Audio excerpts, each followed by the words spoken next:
500 billion அமெரிக்க டாலரை கண்டிப்பாக Ukraine எங்களுக்கு திரும்ப தருவாங்க, தந்து தான் ஆக வேண்டும் அப்படின்னு சொல்லி டொனால்டு ட்ரம்ப் அவர்கள் சொல்லியிருக்காரு.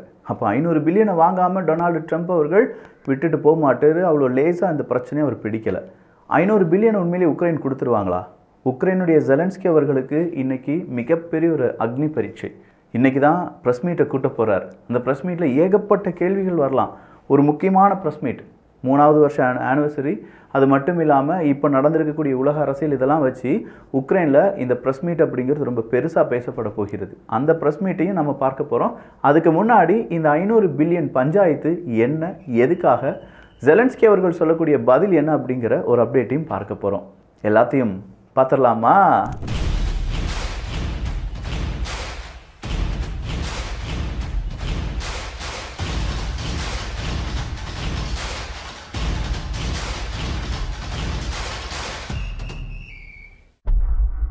ரஷ்யாவினுடைய ஃபுல் ஸ்கேல் இன்வேஷன், அதனுடைய 3rd ஆனிவர்சரி அப்படின்னு சொல்லி முக்கியமான தினத்தை நோக்கி உலக அரசியல் நகர்ந்து கொண்டு இருக்கும்போது தான் இப்போது ஜெலன்ஸ்கி அவர்கள் ஒரு பெரிய ப்ரெஸ் கான்ஃபரன்ஸில் ஈடுபட போகிறார். இந்த ப்ரெஸ் கான்ஃபரன்ஸ் உக்ரைனை பொறுத்த வரைக்கும் வாழ்வா சாவா அப்படிங்கிற இக்கட்டான நிலைமையில் உக்ரைன் கையில் இருக்கக்கூடிய கடைசி ஆயுதம் அப்படின்னு சொல்லலாம். அப்படி ஏன் இந்த ப்ரெஸ் கான்ஃபரன்ஸ் அவ்வளோ இம்பார்ட்டன்ட் நீங்கள் கேட்கலாம். இந்த ப்ரெஸ் கான்ஃபரன்ஸ் வழியாகத்தான் இதுவரையிலும் அமெரிக்கா நட்பு நாடாக இருந்தது திடீர்னு எதிரி நாடாக போயிட்டாங்க. அமெரிக்கா 500 பில்லியன் அமெரிக்க டாலர் எனக்கு உக்ரைன் தரணும் அப்படின்னு சொல்லி கேட்டுட்டு இருக்காங்க.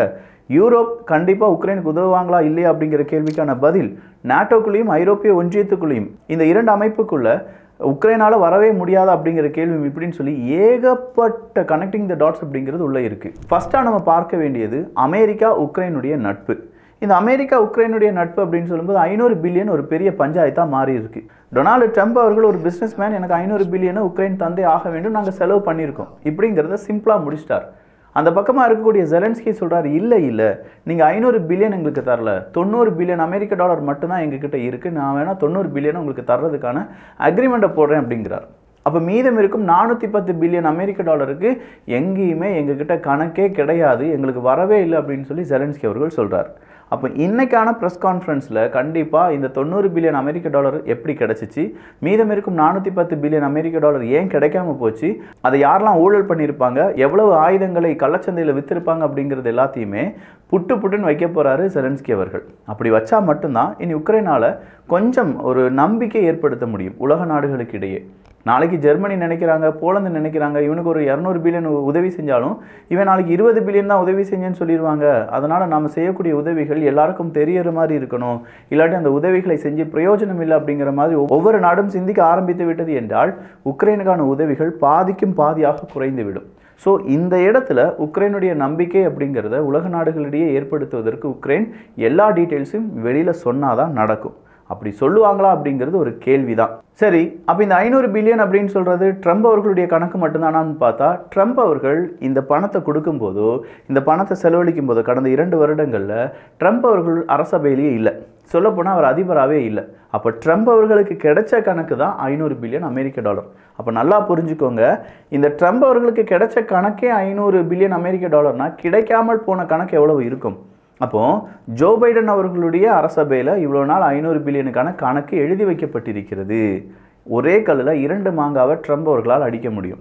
ஒன்று, அமெரிக்காவில் நடந்திருக்கக்கூடிய ஊழல், ஜோ பைடன் அவர்கள் அவருடைய அரசபையில் இருந்த நபர்கள் அவங்க எப்படி 500 பில்லியனை எழுதி கொடுத்தாங்க உக்ரைனுக்கு. இன்னொன்று, உக்ரைனில் நடந்த ஊழல், ஒருவேளை அமெரிக்கா கொடுத்தாலும் உக்ரைன் எப்படி அதை ரெடி பண்ணாங்க, எப்படி அதை செலவு பண்ணாங்க. 3வது, உண்மையாக அமெரிக்கா செய்த அந்த நல்ல விஷயங்கள் இல்லாட்டி உக்ரைனுக்கு தேவையான விஷயங்களை உலகுக்கு எடுத்து சொல்வது. இந்த 3 விஷயங்களையும் இப்போ ட்ரம்ப் அவர்களால் செய்ய முடியும். இதனால தான் அமெரிக்காவினுடைய அதிபர் ட்ரம்ப் அவர்கள், நாங்கள் உங்களுக்கான உதவிகளை செய்ய வேண்டும் என்றால் நீங்கள் எங்களுக்கான உதவிகளையும் செய்ய வேண்டும், அதனால் 50% மினரல்ஸுக்கான அந்த லைசன்ஸ்லாம் எங்களுக்கு தாங்கன்னு சொல்லி கேட்டிருந்தாங்க. இதுவும் இந்த ப்ரெஸ் மீட்டில் கேட்கப்படும். எங்கள் அமெரிக்கா உங்களுக்கு உதவுறேன்னு சொன்னாங்க, நீங்கள் அந்த கனிம வளத்தை கொஞ்சமாக அவங்களுக்கு விட்டு கொடுக்கலாமே அப்படிங்கிற ஒரு கேள்வியும் கேட்கப்படலாம். அப்போ இதற்கான பதிலும் 500 பில்லியன் 90 பில்லியன் அப்படிங்கிற ஏகப்பட்ட கணக்கு குழப்பங்களும் இந்த ஒரு ப்ரெஸ் மீட்டில் தீர்க்கப்படுமா அப்படிங்கிற ஒரு எதிர்பார்ப்பு நிலவுகிறது. 500 பில்லியன் இருந்தால் இப்போ என்ன விக்கி செய்யலாம் அப்படின்னு கேட்டால், வேர்ல்டு பேங்க் ஒரு எஸ்டிமேட்டை போட்டிருக்காங்க.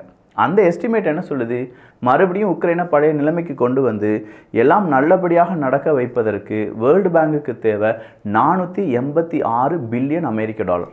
ஸோ இந்த 486 பில்லியன் அமெரிக்க டாலர் இருந்தது என்றால் உக்ரைன் மறுபடியும் பழைய உக்ரைனாக மாறிவிடும். அப்படி பழைய உக்ரைனாக மாறிட்டாங்கன்னா ஐரோப்பாவுக்கும் அமெரிக்காவுக்கும் ரஷ்யாவுக்கும் எல்லாருக்கும் நல்லது தானே. பிரெட் பாஸ்கெட் அப்படின்னு சொல்லுவோமே, யூரோப்பினுடைய பிரெட் பாஸ்கெட் உக்ரைன். இன்றைக்கி அந்த பிரெட் பாஸ்கெட் என்னாச்சு அப்படின்னு கேட்டால் அதற்கும் கேள்வி தான் இருக்குது, பதிலே கிடையாது. உக்ரைனால் அடுத்த கட்ட நடவடிக்கை என்ன செய்ய முடியும்? சி ஆஃப் அசோவ் அப்படிங்கிறது இப்போது உக்ரைன் கைவிட்டு போயிடுச்சு அப்படின்னு சொல்கிறாங்க.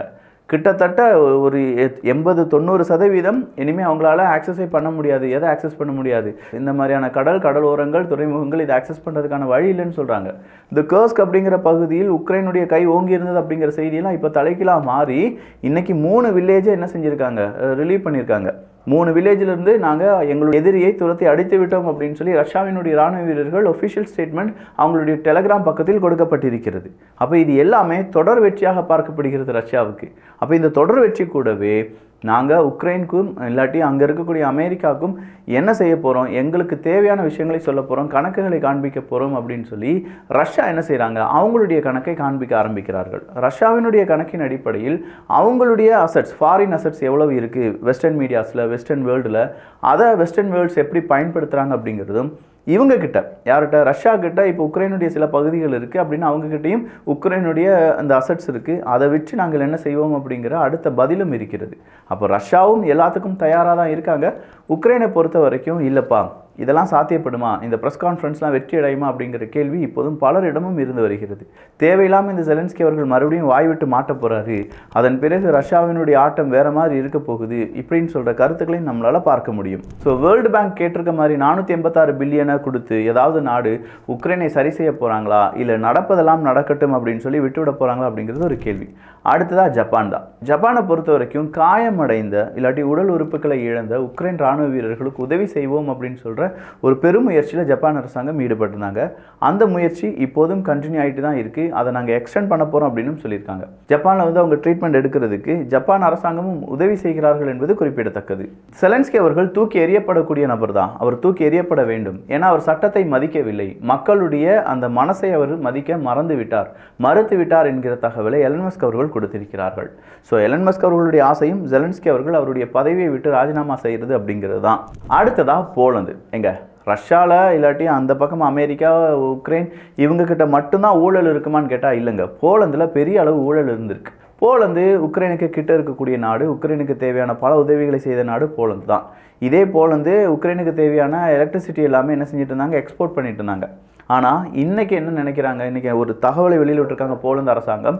கிட்டத்தட்ட 91 மில்லியன் யூரோஸ் அங்கே அந்த கரண்டை உக்ரைனுக்கு அனுப்புனாங்கல்ல, மின்சாரத்தை உக்ரைனுக்கு அனுப்புவதற்காக ஏகப்பட்ட நிறுவனங்களுக்கு கான்ட்ராக்ட் அப்படிங்கிறத கொடுத்துருக்காங்க. அவங்களுடைய செட்டப்பை அங்கே செட் பண்ணி வைக்கிறதுக்கும் அதன் வழியாக கரண்டை ஏற்றுமதி பண்ணுறதுக்கும் யார், போலந்து பெரிய அளவு அவங்களுடைய தயார் நிலையில் இருக்கும்போது அதை யாருக்கு உபயோகப்படுத்தியிருக்காங்க, உக்ரைனுக்கு உபயோகப்படுத்தியிருக்காங்க. ஆனால் இன்றைக்கி வந்திருக்கக்கூடிய உண்மையின் அடிப்படையில் இவ்வளோ ஒரு யூனிட் கரண்ட் இவ்வளோ ரூபாய்க்கு வாங்கி உக்ரைனுக்கு கொடுப்பதாகத்தான் இருந்தது. ஆனால் அதை விட 10 மடங்கு கூடுதலாக கரண்டை வாங்கி வெறும் 1-2 மடங்கு குறைவாக உக்ரைனுக்கு இந்த கரண்டாக கொடுத்துருக்காங்களாம்.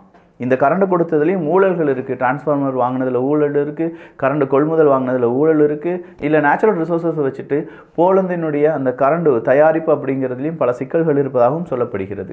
ஸோ இவ்வளோ பிரச்சனைகளுக்கு நடுவில் 91 மில்லியன் யூரோஸை இனிமேல் இந்த போலந்தால் கண்டுபிடிக்க முடியுமா அப்படின்னு கேட்டால் 2 தினங்கள் 3 தினங்கள் இல்லை, எத்தனை தினங்கள்னாலும் அதனுடைய கணக்கே எங்ககிட்ட இல்லைன்னு சொல்லிட்டு இருக்காங்க. ஸோ போலந்திடம் கணக்கில்லை, உக்ரைனிடம் கணக்கில்லை, ரஷ்யாவிடம் கணக்கு சுத்தமாக இருக்காது. ஆனால் அமெரிக்காவிடம் மட்டும் ஜோ பைடன் அவர்களுடைய கணக்கு இருக்குது. சுமார் 500 பில்லியன் அமெரிக்க டாலர் அப்படின்னு சொல்லி அதில் 90 பில்லியன் தான் செலவழித்தோம் அப்படின்னா மீதம் இருக்கும் தொகை என்ன ஆனது, மீதம் இருக்கும் இந்த ப்ரெஸ் கான்ஃபரன்ஸ் என்ன சொல்லுது அப்படிங்கிறதெல்லாம் இந்த ஒரு சேனலை அடுத்த ஒரு பதிவாக பார்த்து விடலாம். அப்போ இந்த ஒரு காணொலி, இந்த ஒரு செய்தி எப்படி இருந்துச்சு அப்படிங்கிற உங்களுடைய கருத்துக்கள் இங்கே வரவேற்கப்படுகின்றன. எல்லோரும் வியூகத்தில், தமிழ் வியூகத்தில் இணைந்திருங்கள். நல்லதை பகிர்ந்து நல்ல சமுதாயத்தை உருவாக்குவோம். நன்றி, வணக்கம்.